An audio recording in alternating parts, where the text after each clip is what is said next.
Thank you so much. I'm glad to be here again and in this strange capacity. One of the things that I have always used to do before I got up to speak back in the old days when I was on the road is I would remind people to turn their cell phones off.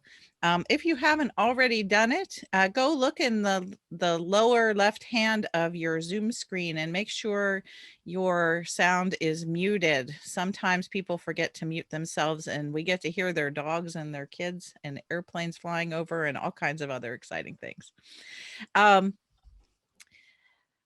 oh, take a breath. My new book, Freeing Jesus, came out on March 30th.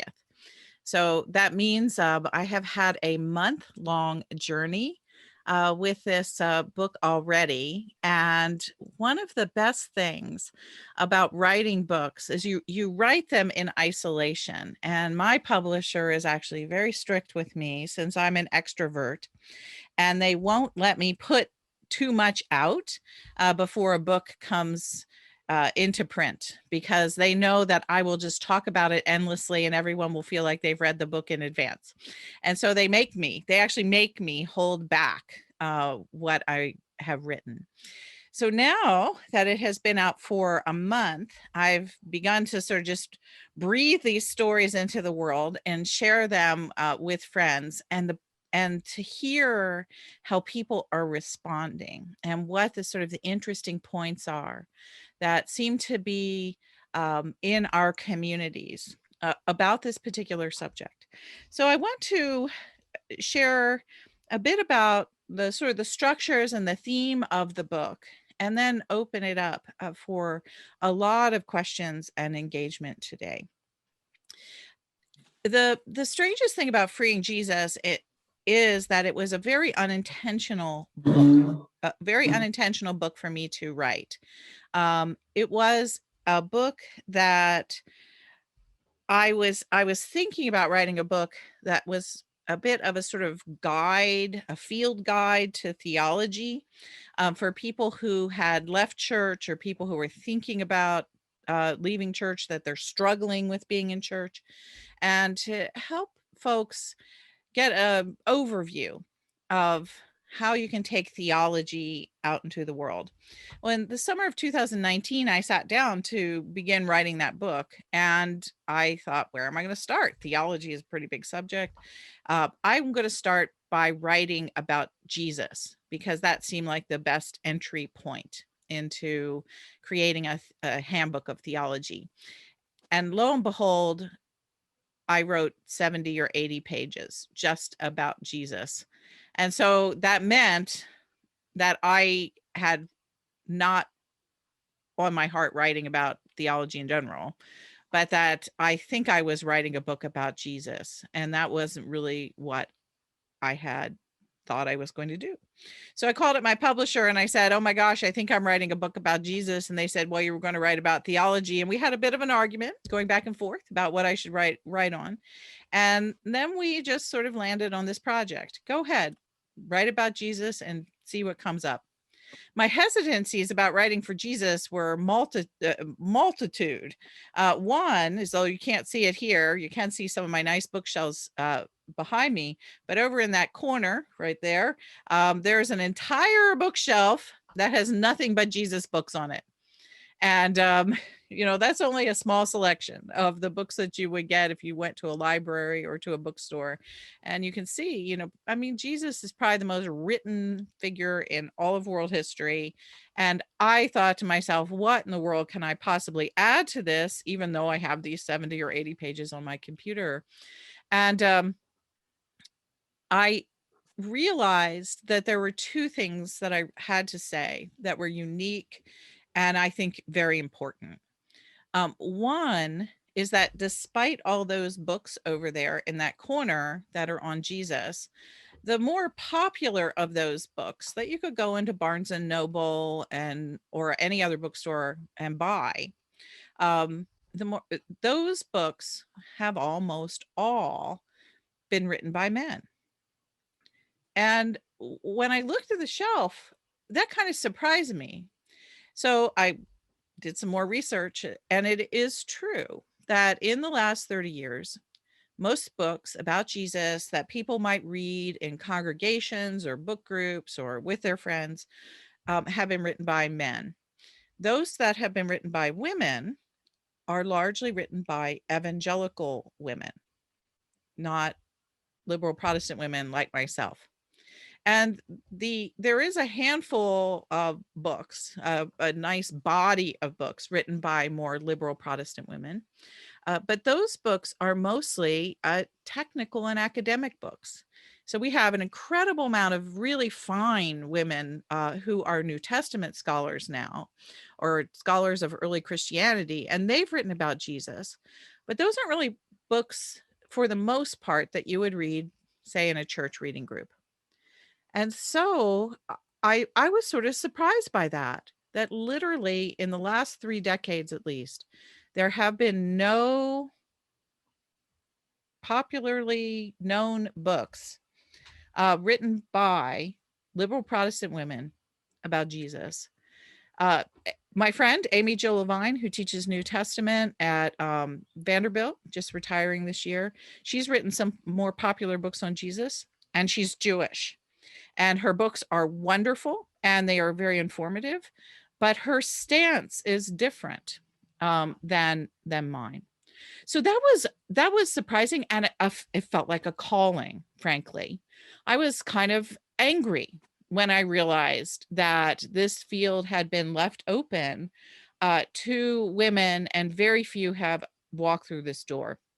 So I really wanted to do that. I really wanted to write a book from my perspective, a perspective that would integrate sort of liberal Protestant stances, progressive Protestant stances on things like social justice, but also liberation theologies and feminist theologies and all of the things that have fed our communities in the last 30 or 40 years. So that is a very distinctive thing about this book. And if you go online and look for books about Jesus, you will find books by conservative evangelical Protestant women, but this is the only one by a liberal woman. And with that, the idea of having a unique stance in the overall sort of denominational and theological spectrum, I also realized that the other thing that those books in the corner don't have is that they didn't have my experience more deeply than just being part of liberal Protestant community. Is the one thing that each one of us brings to writing anything about Jesus, to sharing about Jesus, is our story. Our story. And so those books over there are the stories that other people have written. And the truth of the matter is that every person who is a Christian has some story of Jesus.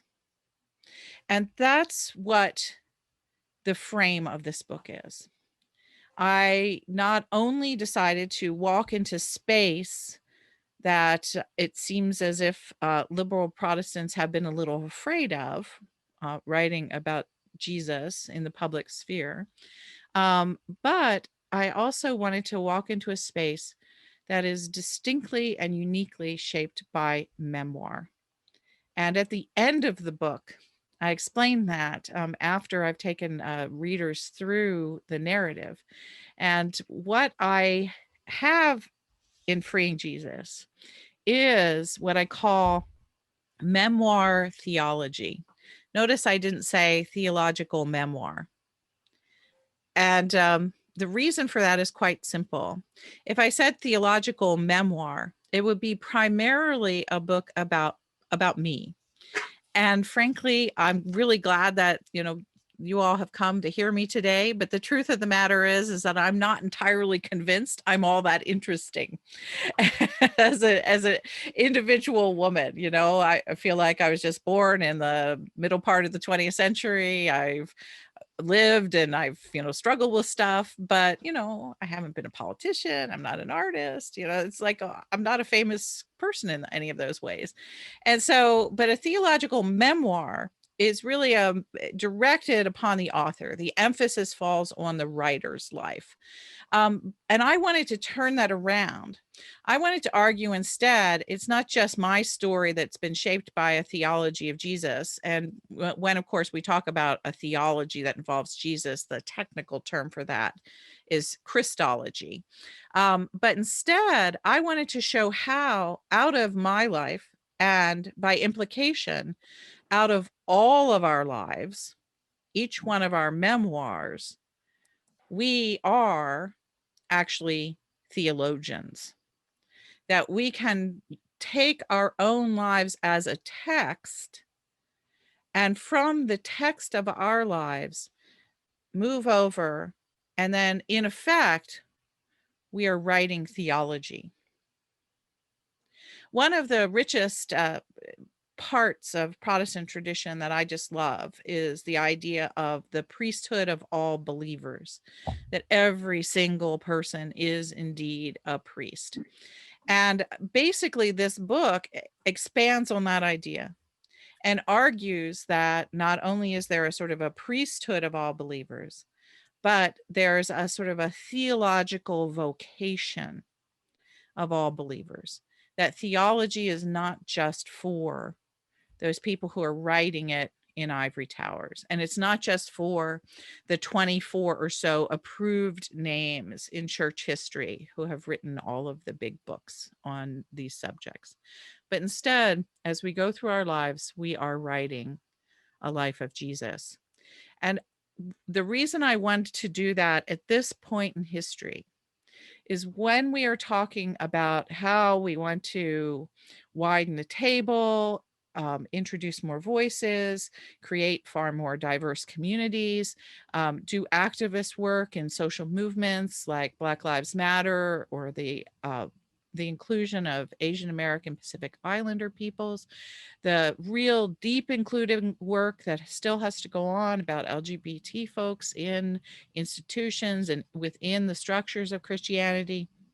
While we're doing that work, we need to be able to hear one another's stories and to bring the theological perspectives of all people from all different places and all different walks of life to this much larger table. And that as we are setting a meal to feed one another, one of the things that we are putting on a plate as an offering to the whole of the community is the feast of our stories. And so freeing Jesus becomes an invitation to that feast by telling my own story, but by telling it in such a way that it becomes an invitation to your story, and then an invitation to rethink our story about Jesus. So let me share with you the sort of structure of the book and the just kind of the major themes of each section, and then open it up. And I hope it encourages you that one of the questions that I have gotten the most in the last month is this whole idea of memoir theology. People have wanted to talk about it. Reporters have wanted to talk about it. Podcasts have wanted to talk about it. Pastors, lay people from a whole bunch of different perspectives. I was actually on a podcast with an evangelical woman, a very large audience. She has a huge audience. And the thing and a person I normally wouldn't have any way of having a connection with her life. And yet what she really wanted to talk about, and the reason she had me on the podcast, was that I talked about Jesus in such a way that was different to her, but that it connected enough with her own life that we could actually frame a conversation. And she said, liberal Christians hardly ever want to talk to me. And I'm really glad you came on my show. And so that's the kind of thing that I've been sort of surprised by. And I think it's a very exciting vision, is that if we can tell these stories, that we open ourselves up for having very unexpected dinner companions. So freeing Jesus. The book opens with a story about me in the Washington National Cathedral in 2013. And I was kneeling in front of a small side altar in a chapel at the Washington National Cathedral. And I heard a voice. And the voice seemed to come from the painting above the altar, which is a huge, beautiful painting of Jesus from about 100 years ago. And I heard this voice say, "Get me out of here." And when I heard the voice, I thought it was so distinctive. And here's a weird thing. How often have you heard somebody at Riverside Church say that they heard a voice from a painting? Um, so anyway, I heard a voice from a painting of Jesus that said, "Get me out of here." And I thought I was somebody else in the cathedral. And so I went back to praying. And a second time I heard the same voice, "Get me out of here." And at that point, I looked up at the painting and I said, "Jesus, is that you?" And the third time I heard, "Get me out of here." I was so completely freaked out that I bolted out of the cathedral. And I was sort of wondering while I was running out the door how I was going to get the painting into my purse, because it was like, should I steal the painting? What is this all about? And I told my husband this story. And ever since we talk about it sometimes as Richard calls it, that time that Jesus asked you to spring him from the slammer. And I I I kept it to myself for a long time. One, because you don't hear liberal Protestant women talking about talking paintings very often, but two, and liberal Protestants freak out about those kinds of experiences when you share them in church. But two, I really didn't want to offend anybody. Certainly didn't want to offend my friends at the Washington National Cathedral. Although I worried, that Jesus might not have just been talking to me, but might be talking to every visitor who comes into the cathedral to get him out of there. And I wanted to reflect on, what that meant. And that becomes the frame for the book and the frame for the telling of my memoir theology. What I now understand about that voice that I heard is that we wind up putting Jesus in all sorts of boxes and cages. As we go through life, we have these images of Jesus that we develop. And sometimes we get stuck. We get stuck with particular images or stuck in a particular place. And if we get stuck like that, if Jesus sort of gets put in a one size fits all for all of my life frame, I think that it limits both our own lives and it limits how God shows up for and with us. And so I realized that "Get me out of here" was not just a call to take down the Jesus paintings in the Washington National Cathedral and run away, but it was a call to look at my own life and how I saw Jesus and what kinds of cages, boxes that I had put around Jesus in my life. And so I went back, and that's what this book is. The 6 chapters, friend, teacher, savior, Lord, way, and presence, um, are 6 images that I carried for Jesus at 6 different times in my own life. And the 6 different frames are: friend is basically how I understood Jesus before I was around 5 years old. Now I call that pre-literate Diana. Before I could read the Bible, before I could recite a creed, before I ever knew anything that was something called theology. Growing up in a Methodist home in the middle part of the 20th century, so I was in Sunday school in the 1960s. Um, Growing up at that time, I cannot remember never knowing Jesus' name. I just always knew that there was Jesus. There was someone named Jesus. And so Jesus, other than my parents' names and my name and the names of, my brother and sister, Jesus might have been it's one of the oldest standing names that I know in my entire life. I cannot remember a time when I did not know that name. And so I talk about the stories of Jesus before I was 5 years old. And the Jesus that emerged in my earliest recollections were Jesus's friend. The next section of the book is between about the ages of 5 and 12, and that's basically elementary school. And so, again, this is a story of a little girl growing up in a white kind of working class, lower middle class neighborhood in Baltimore City in the 1960s and early 1970s. And it was in that time period when I'm first learning about the world through the eyes of elementary school that I understood Jesus as teacher. And Jesus as teacher was probably the most dominant image of my childhood Methodist church. I suspect if you ask anybody walking in that door who was Jesus, and they would say he was a great teacher. And so Jesus as teacher.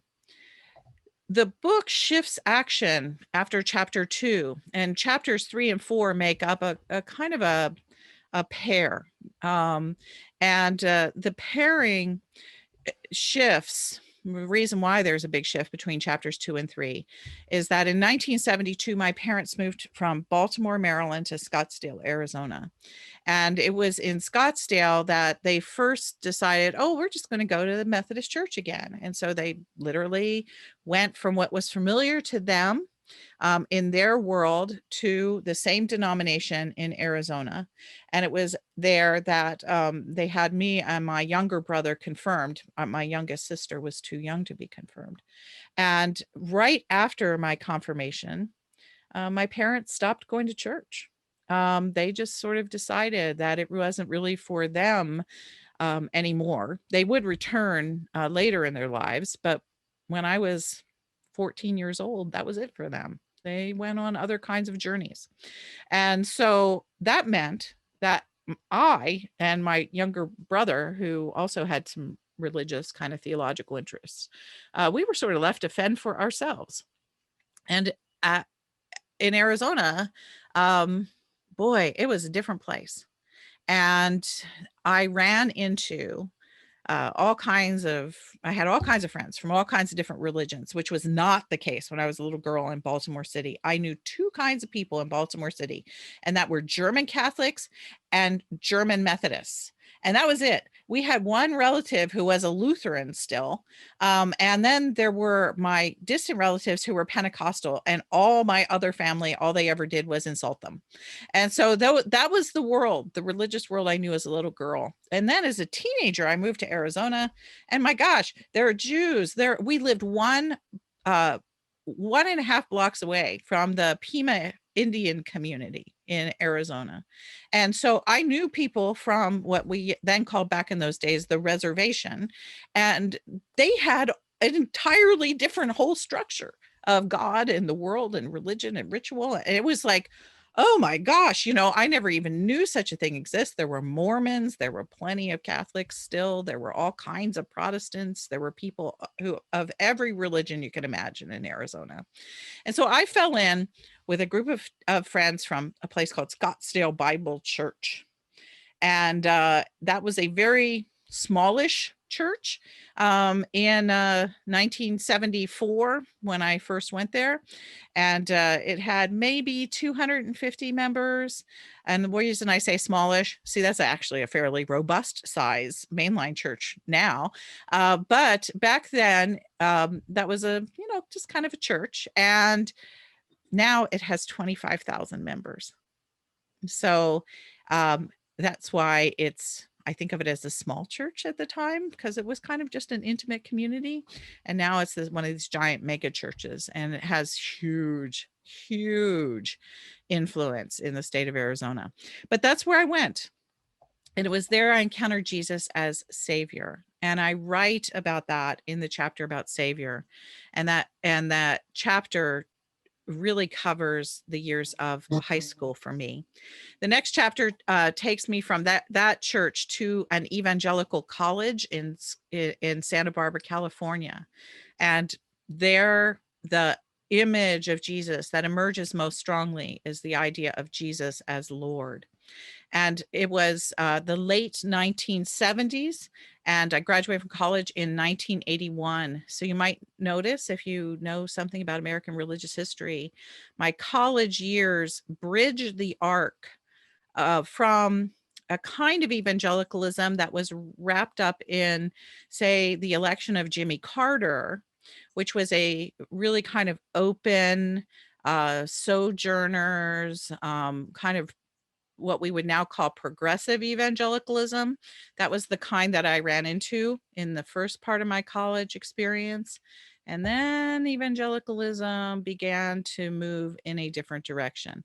And by the time I was graduating, it wasn't sort of Jimmy Carter and Jim Wallace anymore that was controlling the sort of evangelical conversation, but it was Jerry Falwell and Pat Robertson and the moral majority. And I was in college during that fight, the earliest years of that fight. And I tell the story of an argument within white evangelicalism. The world I went to, that college was so white. I think there were 3 African American students there when I was a student. Um, but I tell the story of young adults who were shaped by a far more radical form of evangelicalism that was sort of in conversation with liberation theology and had a view of the world that was embracive and inclusive, and saw Jesus as Lord, not in the sense of Lord above everything, but Jesus as the the one who draws everyone to a table, that Jesus is our kin, as it were, that Jesus is like us and with us and is constituting a more just world, and we participate in that. And whenever I talk in a place like Riverside or some of the really very progressive locations where I speak, is they are always surprised to find out that evangelicalism in the 70s had this fight, and that I could have been shaped by literally in the 1970s. My friends and I were um, talking about and trying to figure out what it meant to have gay people in the church. We certainly believed in women's ordination. We listened to and were reading the works of Oscar Romero and what was going on with liberation theology in Latin America. We made pilgrimages into Mexico, where we were helping impoverished communities do environmental cleanup. And we were also helping them establish orphanages and building schools. And so we were evangelicals and we were doing that stuff. We were really activists, and we were activists for justice. And this was in 1970, 78, 79, 80. And then this other vision of Jesus as Lord emerges, and that is Jesus as the domineering Lord over all, who wants to reorder the universe and insist that people get into a sort of structure of authority where there's obedience and submission as the primary bonds between people. And so that argument between those two visions of Lord was happening at that time. And so that becomes part of my story. Moving out of that pair, and this part goes much faster to talk about this with you before I open up, come the last 2 chapters, Jesus as way and Jesus as presence. And the way chapter is mostly about my seminary and graduate school years when, and there's no other way I can say this, when frankly, I was actually convinced away from the more radical social justice evangelicalism of my college years. And I had become part of communities that were far more hierarchical and orderly. I had become convinced about a different kind of lordship. Jesus having dominion over politics, Jesus having dominion over our culture. And I hooked up with this very right-wing form of Calvinist communities. And I got married to a person who was part of one of those movements. I went to a seminary that was basically taken over by conservative Calvinists when I was there. And all of the sudden, it was like, and I participated in this, so I'm not putting it on anybody else's hand, sort of anybody else's fault. I made these decisions. I turned my back, literally, on what I had thought to be true when I was in my early 20s, and I embraced a different vision of truth.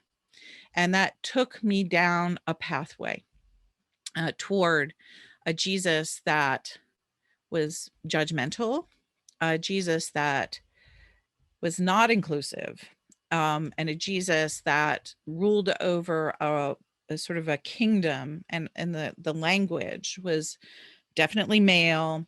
It was definitely that of superiority, and it was definitely exclusive.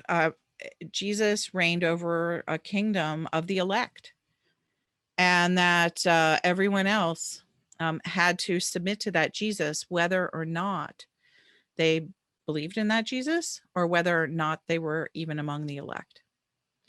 So I went down that road, and that was the worst part of my life. And I write about that, and how following that pathway literally led me to edges of mental, emotionally, personal instability that I never would want to go back toward. And when I got to a certain place on that journey, I looked at myself and I literally had to say, is this where I want to be? And I did not recognize who I was. And I thought, this is not sustainable. This is not healthy. This is not right. And so I began a journey to retrace my steps. This is why it's called the way. I went down the wrong way, what was a way of violence and abuse for me and for people around me. I had to retrace my steps, come back, and find a different way. And since you're here, and I'm assuming that most of you know my work, whew, I did. I found a different path, and that then the rest of the story in the way unfolds with what it was like to walk out of that way that was violence and abuse toward a way of love, and then understanding how Jesus is present with us in the last chapter, in and through all of the corners and places of our lives. And when I talk about presence, it's not really a spooky presence. In a very real sense, the chapter presence, which is my most recent sort of experiences, the chapter presence is a deeply embodied chapter, and it's all about being birthed in God, and what does it mean to have God be birthed in us. And so all kinds of things show up in that chapter, from literal childbirth to sitting on porch swings on a beautiful summer day in Memphis, Tennessee, to walking around in the world and experiencing God's presence with me, and then also an earthy presence. There's a whole section in that chapter on rocks. And so the book ends. After the presence chapter, I talk about the universal Jesus. I'm sure there are people here who have read Richard Rohr's recent book, The Universal Christ. Sometimes people in the last month have asked me, why didn't you call it Universal Christ? And I said, well, one, that was Richard Rohr's book. And two, I love Father Richard, and we're friends. And I said, I wanted to signal that I was doing something just a little different than he was. And that is, I'm trying to pick up on the real intimacy and the tension, the beautiful tension between a universal Jesus and a universal, and yet Jesus who is so intimate. And so I think that the focus I take in that chapter is universal, but close, a very intimate vision of a universal Jesus. So I stay away from the Christ language just because it seems so glorious, and I go towards the Jesus language, which is more it's a close in language for me.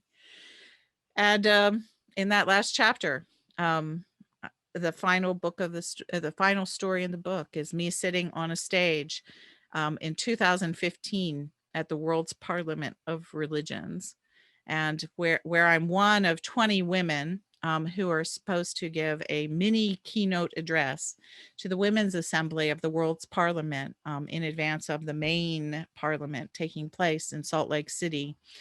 And I was, of those 20 women, there were only 2 Christians sitting in that circle.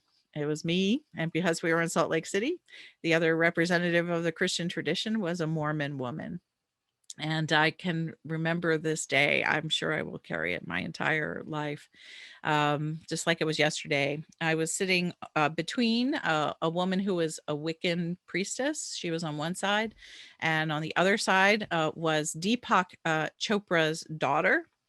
So I was sitting between a Wiccan and a Hindu, and there I was, the Jesus girl in this circle. Right down on the other side of Deepak Chopra's daughter was Malcolm X's granddaughter. And so to be in this amazing circle of faith and to be completely comfortable with my Jesus story and have Jesus be with me in that circle and not having to be part of a tradition or a sort of a theological community that insisted that I couldn't be there or that Jesus wasn't there, but instead, or that Jesus had to be over that circle, or that my job in that circle was to make everybody believe like I believed. It wasn't that. It was just me and Jesus on a journey, sitting comfortably in a circle of faith and listening and learning and sharing. And that for me has become the fundamental sort of moment that is how I understand the future. And so that's a little tour. Didn't tell you every story. Those are the highlights. There's a lot through the book. People have shared with me that they laughed out loud in any number of places in this book because there are literally hilarious stories that I have never told on myself anywhere in any place. And there are ones that are incredibly edging on tragic and that are very vulnerable stories as well. And so it's here, the story of a life told through Jesus. And in that process, me rewriting theology, as I hope you will do.